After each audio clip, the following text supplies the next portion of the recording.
Bunker బస్టర్లతో విధ్వంసం, Iran revenge attacks.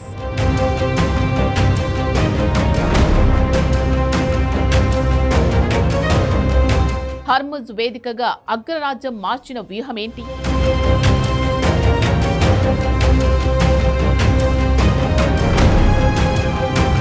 ఒంటరిగా యుద్ధానికి దిగి అమెరికా తప్పు చేస్తోందా?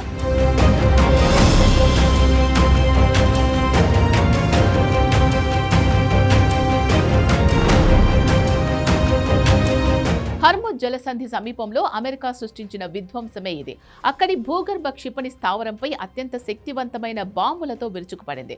ఈ విషయాన్ని అమెరికా సెంట్రల్ కమాండ్ ప్రకటించింది.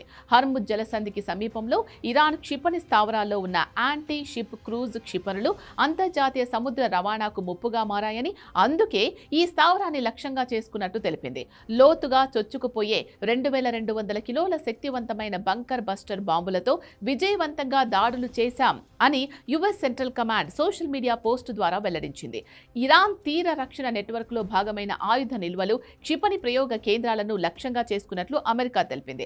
హర్ముజ్లో చమురు రవాణా నిరంతరాయంగా కొనసాగాలి అంటే ఈ నెట్వర్క్ను విచ్ఛిన్నం చేయాల్సిన అవసరం ఉందని అగ్రరాజ్యం భావిస్తోంది. తద్వారా ఈ జలసంధి మార్గంలో వెళ్లే నౌకలపై ఇరాన్ దాడులు చేయకుండా అడ్డుకుంటామని తాజా చర్యతో America సంకేతాలిచ్చినట్లయింది.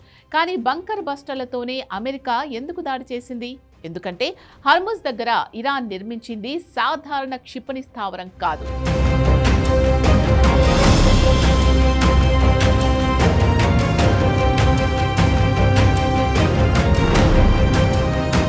Eagle 44 America bunker బస్టర్లతో విరుచుకుపడిన Iran క్షిపణి స్థావరం ఇదే.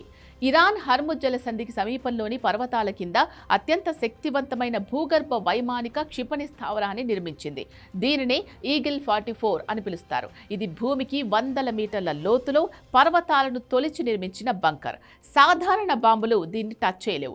ఈ స్థావరంలో అధునాతన యుద్ధ విమానాలు, డేంజరస్ సూసైడ్ డ్రోన్లు, భారీ శ్రేణి కలిగిన క్రూయిజ్ క్షిపణులను నిల్వ చేస్తారు. పైన భారీ కాంక్రీట్ సహజ సిద్ధమైన పర్వత కవచం ఉండడం వల్ల దీనిని గుర్తించడం, ధ్వంసం చేయడం చాలా కష్టం. ఇది అమెరికాకు కూడా తెలుసు. అందుకే పవర్ఫుల్ బంకర్ బస్టర్లను రంగంలోకి దించింది. బంకర్ బస్టర్ బాంబులు కాంక్రీట్తో సహా ఎంత గట్టి పదార్థాలనైనా 30 మీటర్ల వరకు చొచ్చుకుపోయి లక్ష్యాన్ని ఛేదిస్తాయి. ఒక్కో బాంబు 900 కిలోల బరువు ఉంటుంది. ఇందులో 2000 బాంబులుంటాయి. 2024లో లెబనాన్లో హిజ్బుల్లా చీఫ్ నస్రల్లాను ఈ బంకర్ బస్టర్తోనే అంతం చేశారు. భూగర్భంలో దాదాపు 60 అడుగుల లోతులో అండర్ గ్రౌండ్లో దాక్కున్న నస్రల్లాను లేపేసింది. వెనువెంటనే బంకర్ బస్టర్లను జారవిడ్చి అంతం చేశారు. అప్పుడే వీటి గురించి తీవ్రంగా చర్చ జరిగింది. గత ఏడాది ఇరాన్ అణు స్థావరాలపైన వీటితోనే దాడి చేశారు. ఇప్పుడు వాటితోనే కీలక క్షిపణి స్థావరాలపై దాడులు చేస్తున్నారు. కానీ ఈగిల్ 44ను ధ్వంసం చేసినంత మాత్రాన విజయం సాధించినట్టేనా? ఒక్క స్థావరాన్ని ధ్వంసం చేసినంత మాత్రాన హర్ముజ్ జలసంధిపై ఇరాన్ పట్టు పూర్తిగా పోతుందని చెప్పలేం. ఎందుకంటే ఇరాన్ ఇలాంటి వందలాది చిన్న చిన్న క్షిపణి స్థావరాలను తీర ప్రాంతం పొడవునా నిర్మించింది. వెస్టర్న్ ఇంటెలిజెన్స్ నివేదికల ప్రకారం ఇరాన్ తీర ప్రాంతం వెంబడి పర్వత శ్రేణుల్లో సుమారు 20 నుంచి 25 వరకు ప్రధాన భూగర్భ క్షిపణి స్థావరాలు ఉన్నాయి. వీటిలో ఈగల్ 44 వంటి భారీ స్థావరాలు కొన్ని ఉంటే, మొబైల్ లాంఛర్లను దాచడానికి ఉపయోగించే చిన్న చిన్న గుహలు వందల సంఖ్యలో ఉన్నాయని అంచనా. కాబట్టి ఈగల్ 44 పై దాడితో అంతా ముగిసిపోయినట్టు కాదు. అమెరికా ఇంకా బంకర్ బస్టర్లను ప్రయోగించాల్సి వస్తుంది. ఇరాన్ కేవలం క్షిపణులపైనే కాకుండా వేగంగా ప్రయాణించే చిన్న రకం పడవలు, సముద్రపు మైన్ల ద్వారా కూడా నౌకల రాకపోకలు అడ్డుకోగలదు. సముద్రపు మైన్లని నీటి అడుగున అమర్చితే వాటిని తొలగించడం చాలా కష్టమైన, సమయంతో కూడుకున్న పని. హర్ముజ్ జలసంధి చాలా ఇరుగ్గా ఉంటుంది. ఒక పెద్ద చమురు నౌకను ముంచేసినా ఆ మార్గం మూసుకుపోయే ప్రమాదం ఉంటుంది. కాబట్టి కేవలం క్షిపణి స్థావరాలను ధ్వంసం చేసినంత మాత్రాన హర్ముజ్ మార్గం పూర్తిగా సురక్షితం కాదు. క్షిపణుల ముప్పు తగ్గినా ఈ మైన్ల ముప్పు, గెరిల్లా తరహా దాడులు కొనసాగే అవకాశం ఉంది. మరి ట్రంప్ ఏ ధైర్యంతో ఒంటరిగానే యుద్ధం చేస్తామని చెప్తున్నాడు? సైనిక పరంగా అమెరికా ప్రపంచంలోనే అత్యంత శక్తివంతమైంది. కానీ హర్ముజ్ జలసంధి వద్ద ఆ దేశానికి కొన్ని పరిమితులున్నాయి. ఇరాన్ నేరుగా యుద్ధం చేయకుండా వేల సంఖ్యలో చిన్న పడవలు, సముద్రపు మైన్లు, ఆత్మాహుతి డ్రోన్లను ఉపయోగిస్తుంది. అమెరికా వీటిని ఎదుర్కోవడం చాలా ఖర్చుతో కూడుకున్న పని.